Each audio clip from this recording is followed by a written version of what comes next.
Dan semua pagar hijau itu Bapak Ibu, itulah melambangkan luasnya kota Madinah di zaman Nabi Muhammad SAW. Jadi kota Madinah di zaman Nabi Bapak Ibu, kalau dibandingkan di zaman sekarang Bapak Ibu itu sangat kecil ya kalau dilihat dari zaman sekarang Bapak Ibu. Dan karena Masjid Nabawi Bapak Ibu pada saat itu hanya bisa menampung hanya sekitar 60 orang saja Bapak Ibu. Jadi ketika masa-masa sholat Idul Fitri, Idul Adha Bapak Ibu, Nabi dan para sahabatnya nggak sholat di sana, di luar Masjid Nabawi Bapak Ibu. Inilah kita sedang mengulik sejarah di sekitar Masjid Nabawi itu Bapak Ibu. Dan di tempat kita berdiri Bapak Ibu, ini di luar kota jatuhnya. Ya di luar kota Masjid Nabawi, di luar kota Madinah Al Munawwarah. Dan salah satu tempatnya Bapak Ibu, disinilah tempatnya Sakifah Bani Sa'idah. Sakif itu artinya atap Bapak Ibu. Bani Sa'idah itu diambil dari kalimat ini qad ulitu alaikum walastu bi khairikum. Aku telah pimpin kalian, aku telah menjadi pemimpin kalian, tapi bukan aku pula yang terbaik di antara kalian. Kalau zaman sekarang Bapak Ibu, bukan banyak orang seperti itu Bapak Ibu, sangat-sangat sedikit. Pemimpin rata-rata mengklaim bahwa dia lebih baik daripada siapapun. Tapi Abu Bakar As-Siddiq enggak Bapak Ibu, malah sebaliknya. Aku menjadi pemimpin kalian, tapi bukan aku pula yang terbaik di antara kalian. Taatilah perintahku kalau misalnya aku lagi taat kepada Allah dan Rasulnya. Tapi kalau misalnya sekali-sekali saja kalian tidak melihatku taat kepada Allah dan Rasulnya, fala ta'ata li alaikum, maka jangan sekali-sekali taat pada perintahku. Ini bukan hanya sekedar kalimat-kalimat politik Bapak Ibu ya, bukan hanya sekedar propaganda gitu nggak Bapak Ibu. Tapi Abu Bakar As-Siddiq mengatakan sesuai yang diisi hatinya Bapak Ibu sekalian. Karena para sahabat itu Bapak Ibu bukan seseorang yang sekedar nurut-nurut saja. Tapi para sahabat juga Bapak Ibu, bisa kita lihat dari hadis-hadis, para sahabat itu sering bertanya apabila mereka tidak paham, apabila mereka tidak setuju dengan pendapat tersebut. Dan Abu Bakar As-Siddiq berani mengatakan kalimat yang sangat berat tersebut Bapak Ibu. Nah, maka hikmah yang bisa kita ambil dari sini Bapak Ibu, jadilah pemimpin selayaknya Abu Bakar As-Siddiq ya, karena dia menjadi pemimpin yang terbaik setelah Rasulullah SAW meninggal. Kemudian Bapak Ibu sekalian, kalau misalnya kita lihat sudut pandang orang dulu Bapak Ibu, janganlah kita lihat para sahabat itu ternyata ada yang haus jabatan, jangan seperti Bapak Ibu ya. Kita ambil hikmahnya saja. Mungkin Allah ciptakan seperti itu biar para sahabat bisa lebih jelas lagi mana yang terang, mana yang gelap Bapak Ibu sekalian. Kita itu sudah masuk di wilayah tempat kita sholat Bapak Ibu. Insya Allah jadwalnya Bapak Ibu akan segera menyusul. Insya Allah kurang lebih Bapak Ibu kita hari Jumat lah Bapak Ibu, jadwal untuk sholat di Raudhahnya. Dan di sini Bapak Ibu kata Nabi Muhammad SAW, ma baina baiti wa mimbari raudhatun min riyadil jannah. Di antara rumahku kata Nabi Muhammad SAW dan di antara mimbarku itu adalah taman-taman dari taman surga Bapak Ibu. Dalam Omamah itu artinya awan Bapak Ibu. Jadi ketika Nabi SAW Bapak Ibu lagi masa-masa paceklik Bapak Ibu, para sahabat dan Nabi Muhammad SAW itu mengalami kehausan juga Bapak Ibu. Dan bahkan dari para sahabat Bapak Ibu banyak yang gagal panen dan binatang ternaknya banyak yang mati Bapak Ibu karena saking kehausannya, saking stok air itu sangat sedikit Bapak Ibu. Kalau sekarang kan kita enak Bapak Ibu, ada pipa bisa dialiri dari luar kan. Kalau dulu mengandalkan apa? Air hujan ataupun hal-hal yang lain Bapak Ibu ya untuk penyaluran airnya Bapak Ibu sekalian. Kemudian mereka mencari pada Rasulullah SAW ketika mereka terdesak nggak tahu jalan lagi Bapak Ibu, maka mereka mengamalkan ayat Al-Quran, fas'alu ahla dzikri in kuntum la ta'lamun, maka tanyakan kepada orang-orang yang lebih tahu di antara kita. Maka mereka mengatakan kepada Rasulullah SAW. Maka Rasulullah Bapak Ibu meminta para sahabat untuk mendirikan mihrab di sini Bapak Ibu, dan Nabi SAW melaksanakan sholat sunnah istisqa, sholat minta air hujan Bapak Ibu, dan itu disyariatkan sampai zaman sekarang Bapak Ibu. Saya beberapa kali ke masjid Bapak Ibu, itu beberapa kali Imam Masjidil Haram tiba-tiba habis sholat duha Bapak Ibu, masa-masa seperti ini mendirikan sholat sunnah istisqa ya. Setelah sholat istisqa biasanya itu ada khutbah istisqa lagi Bapak Ibu, ada khutbah yang sedikit, kemudian itulah intinya meminta air rezeki dari Allah Subhanahu wa Ta'ala. Salam bagi, tapi kita tanya jam aja. Oh bisa. Jadi kalau misalnya mau bagi dari sini kita jelaskan. Jadi Bapak Ibu, di depan Bapak Ibu semuanya, inilah makam sebaik-baik makhluk Allah Subhanahu wa Ta'ala, makam pemimpin kita Bapak Ibu, bahkan pemimpin para nabi, itulah makamnya Rasulullah SAW. Tepat di bawah kubah hijau ini Bapak Ibu. Di bawah kubah hijau ini tempat makamnya Nabi, makamnya Abu Bakar As-Siddiq dan makamnya Umar bin Khattab Bapak Ibu. Di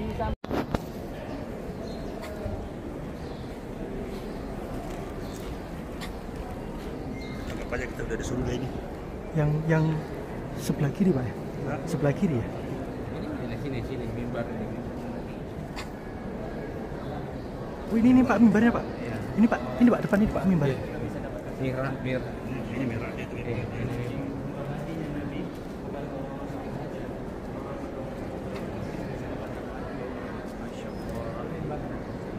Ini mimbarnya ya.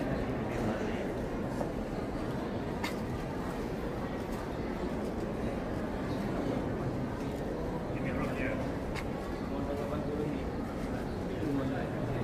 Ya, kurma ini paling bagus ya. Kurma ini ya. Di jalan dari mimbarnya ke sini. Kurmanya ini. Berarti makamnya ini. Ini makam. Ini yang sini. Karena ini dan ini Yang Ini sini. kan tadi lewat ini. Hah? Tadi pagi nih lewat sini nggak? Enggak. Oh, bukan. Yang depan sana Pak, saya Pak.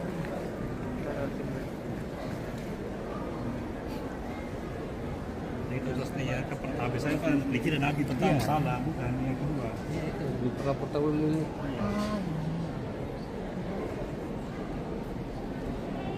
Ini kau bilang ini. Makamnya Rasul ya.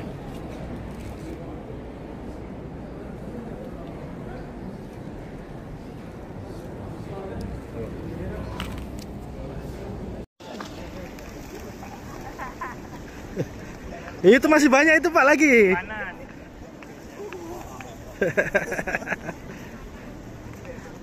Udah mau tinggi deh ya.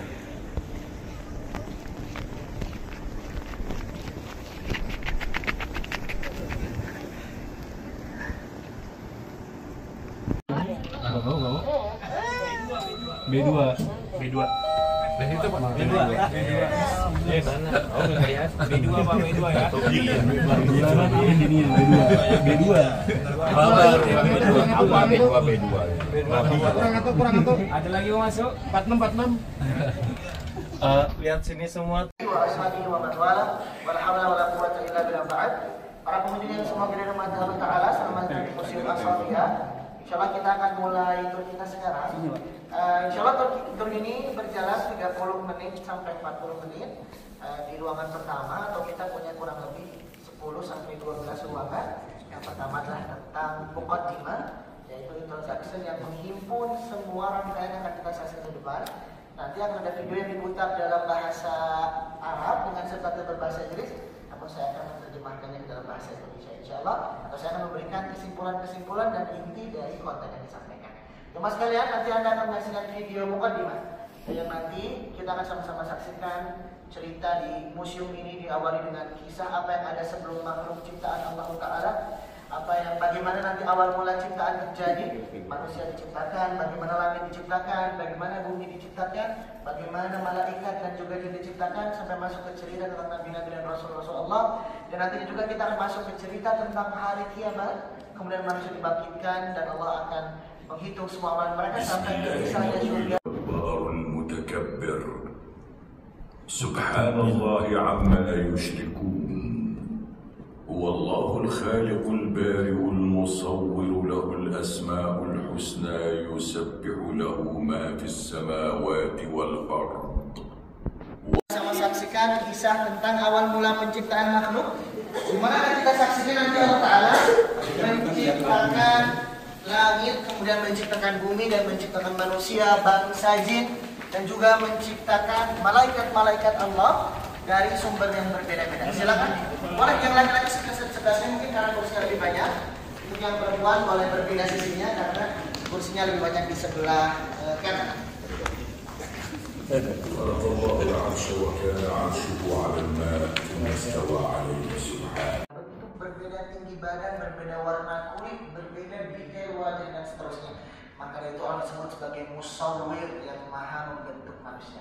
Jemaah sekalian, di antara manusia-manusia yang Allah ciptakan, di antara mereka Allah jadikan orang-orang sebagai pemegang risalah, yaitu sebagai nabi dan rasul yang nantinya mendakwahi manusia agar mereka kembali ke jalan yang Allah Ta'ala, agar mereka bisa berada terus di atas keistiqomahan dalam peribadatan kepada Allah Ta'ala.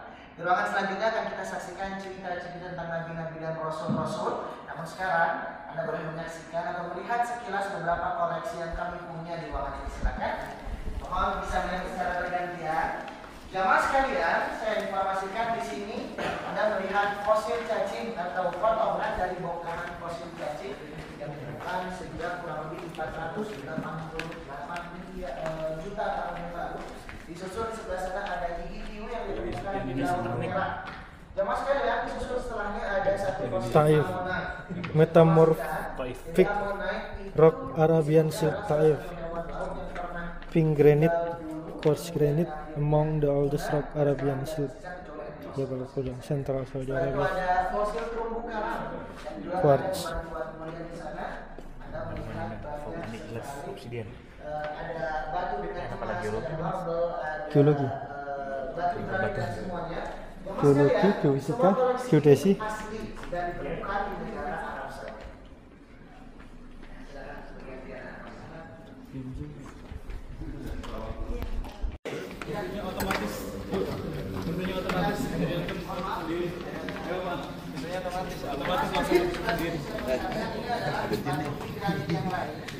Jadi dalam bagian yang sudah terbentuk sempurna, ini adalah piramid yang lain yang sudah ditemukan di Arab Saudi namun belum terbentuk seperti yang di dalam, belum sempurna. Saya pernah mendapat informasi ada seorang arkeolog yang datang ke misil kami dan mengatakan bahwasanya batu piramid itu termasuk batu granit yang paling sulit terbentuk dan kalau dijual belikan harganya termasuk yang paling mahal. Namun di muka bumi tidak pernah terjadi kesyirikan sekalipun. Sampai pertama kali kesyirikan terjadi pada kaumnya Nabi Nuh alaihissalam. Ketika itu Allah memerintahkan berdakwah, tetapi kaumnya berbuat kesyirikan. Sehingga akhirnya Allah memerintahkan membangun kapal yang besar dan nantinya Allah hanya menyelamatkan orang yang beriman. Yang tidak beriman kemana? Allah tenggelamkan, hanyut di lautan. Dan ketika itu semua manusia binasa, yang berhasil beregenerasi hanyalah Nabi Nuh alaihissalam. Maka dari itu Nabi Nuh disebut sebagai bapak kedua untuk umat manusia. Sebetulnya kita sebelum nasab kita kembali kepada Nabiullah Adam alaihissalam, terlebih dahulu nasab kita kembali kepada Nabiullah Nuh alaihissalam. Ya mas sekalian, bagaimana kira-kira kisah Nabiullah Nuh alaihissalam? Anda bisa saksikan ceritanya di layar di hadapan Anda, insyaallah dengan subtitle bahasa Inggris. أكثر من 10 قرون بين آدم ونوح عليهما السلام استمر الخلق فيها على التوحيد، وكان هناك أناس صالحون فلما ماتوا وسوس الشيطان إلى أقوامهم باتخاذ أصنام لهم، ثم زين الشيطان لمن بعدهم عبادة تلك الأصنام من دون الله، بعث الله نوحا عليه السلام لقومه ليدعوهم إلى عبادة الله وحده، ومكث يدعوهم عليه السلام زمنا طويلا لكنهم أعرضوا. جاءت في ذريته طائفة من بني إسرائيل بمصر. كان الفرعون الذي يحكم الناس آنذاك يذبح الأبناء ويستبقي النساء، فأوحى الله إلى أم موسى أن تلقي وليدها في النهر فالتقطه آل فرعون. كبر موسى وخرج من مصر إلى مدين. بعد بضع سنين عاد موسى مع أهله، وفي طريق عودته رأى نارا فلما اقترب منها كلمه الله: يا موسى إني أنا الله رب العالمين، وأمره بالذهاب لدعوة فرعون. ذهب موسى وأخوه هارون إليه ودعواه باللين، ثم أراه موسى الآية الكبرى إذ تحولت عصاه إلى ثعبان مبين، فلم يكن من فرعون إلا أن اتهم موسى بالسحر، وجاء بأمهر السحرة لمواجهة موسى أمام أعين الناس. Jujur. Jamaah sekalian, kemudian Nabi Muhammad SAW di usia ke-40 diutus oleh Allah Ta'ala menjadi seorang Nabi. Allah Ta'ala mengirimkan malaikat Jibril dengan wahyu, Iqra bismi rabbikal ladzi khalaq, bacalah atas nama Tuhanmu yang menciptakan. Jamaah sekalian, Nabi Muhammad yang menerima wahyu kemudian berdakwah. Tapi semakin berdakwah satu persatu penolakan pun terjadi. Ia bahkan tidak ditolak jamaah sekalian, juga disiksa dan dipersekusi. Sehingga suatu masa Nabi Muhammad SAW ketika itu juga ditawarkan harta dan wanita yang banyak agar berhenti dari dakwah. Namun Nabi Muhammad bersabar dan terus berdakwah. Sehingga ketika datanglah sekelompok orang dari Yathrib bernama asli atau nama sebelum Madinah, mereka datang ke Mekah untuk berhaji. Nabi pun alaihissalatu wassalam mendakwahi mereka dan mereka pun masuk ke dalam agama Islam. Ya mas sekalian, sehingga ketika kota Mekah mulai kondusif untuk dakwah Islam, di tahun ke-13 setelah kenabian, Nabi diizinkan berhijrah ke kota Madinah. Lalu dikawal Abu Bakar As-Siddiq. Sampai di Madinah beliau memulai dakwah yang tidak bisa dilakukan di Mekah. Pembangunan masjid pertama di era Islam dilakukan Kuba, disusul dengan Masjid Nabawi yang dekat dari kita sekarang. Tapi kemudian juga melaksanakan peperangan. Jamaah sekalian, di antara peperangan yang terjadi ada perang Badar di tahun ke-2 Hijriah, perang Uhud di tahun ke-3 Hijriah, perang Khandaq di tahun ke-5 Hijriah, sehingga di tahun ke-8 Hijriah terjadilah Fathu Mekah, kota Mekah dibukakan, dan Nabi terus berdakwah sampai akhirnya di tahun ke-11 di bulan Rabiul Awal tanggal 12 beliau Rasulullah akhirnya meninggal setelah menyampaikan seluruh wahyu dari Allah Tabaraka wa Ta'ala. Baik, sekarang aku silakan Anda untuk menikmati cerita dan visualisasi dari kisah Nabi Muhammad SAW. Ya, tidak ada titik ataupun harokat dan syakal apapun di sini. Ini adalah kopian di mana naskah aslinya ditulis berdasarkan perintah daripada Khalifah ketiga Sayyiduna Utsman bin Affan radhiyallahu taala. Hari di mana manusia tidak lagi amalnya diterima, tidak lagi taubatnya diterima oleh Allah Taala. Hari kiamat adalah hari di mana Allah tidak lagi memberikan rahmatnya untuk orang-orang yang belum bertobat. Jamaah sekalian, Allah yang Maha Agung tidak hanya memberikan kita tentang hari kiamat, tapi memberikan tanda-tanda. Di antaranya bumi yang terus sampai ke puncak teknologinya, tanda bahwa kiamat akan terjadi. Gedung-gedung tinggi yang semakin banyak dibangun juga tanda hari kiamat akan segera terjadi. Tapi Allah Ta'ala dengan segala hikmahnya merahasiakan hari kiamat bahkan dari Nabi Muhammad SAW. Mengapa demikian? Supaya manusia terus berada di atas kesadaran. Manusia terus mempersiapkan diri mereka untuk menghadapi hari di mana Israfil akan meniupkan sangkakala. Ketika sangkakala itu ditiupkan, manusia sebenarnya akan terperanjat lantas mati. Ketika itu Allah Ta'ala akan menjadikan tangan saling bertabrakan, bahkan gunung pasak bumi pun akan pecah, akan berubah seperti bulu-bulu yang bertebaran. Jamaah sekalian, yang kekal abadi hanya Allah Ta'ala, Zat yang maha hidup yang tidak akan pernah mati. Adapun manusia akan mati dan nanti dibangkitkan Allah Ta'ala untuk diminta pertanggungjawaban atas amalannya. Manusia akan dibangkitkan, dibuat menunggu di al-mahsyar, sehingga Allah akan datang membawa para malaikat dan membawa timbangan untuk menimbang amal manusia. Kata Nabi Muhammad, beliau menyampaikan yang mana hadisnya adalah, kalau kau melihat hari kiamat terjadi, tapi kau masih memiliki benih di tanganmu, maka tanamkanlah benih tanaman itu, karena kita tidak tahu amalan mana yang nanti akan bermanfaat bagi kita semua kelak di hadapan Allah Ta'ala, dan kita juga tidak tahu amalan mana yang akan menyelamatkan kita kelak di hadapan Allah Ta'ala. Sekarang kita bisa kembali berpindah bersama saya ke ruangan selanjutnya. Jamaah sekalian, kurang dari satu kedipan mata setelah Allah perintahkan Israfil kembali meniupkan sangkakala, telah akan membangkitkan mereka di kala itu. Manusia dibangkitkan Allah Ta'ala dalam keadaan tidak beralas kaki, tidak berhitan dan tidak berbusana. Di hari itu mereka akan sibuk mempertanggungjawabkan semua amalannya. Amalan yang baik ataupun amalan yang buruk, semuanya akan diminta pertanggungjawaban oleh Allah Ta'ala. شافع وأول مشفع ولا فخر ولواء الحمد بيدي يوم القيامة ولا فخر.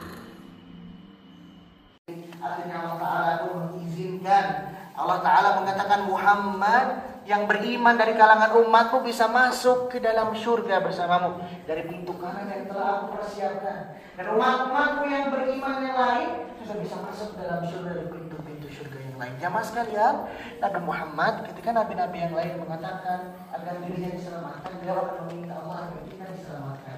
Nabi Muhammad bahkan sebelum beliau alaihissalatu wassalam meninggal, beliau bercucuran air mata mengatakan, waditu anni law ra'aitu ikhwani sungguh aku ingin sekali bertemu dengan saudara-saudaraku. Para sahabat bingung, ya Rasulullah, alasna ikhwanan, bukankah kami saudara-saudaramu?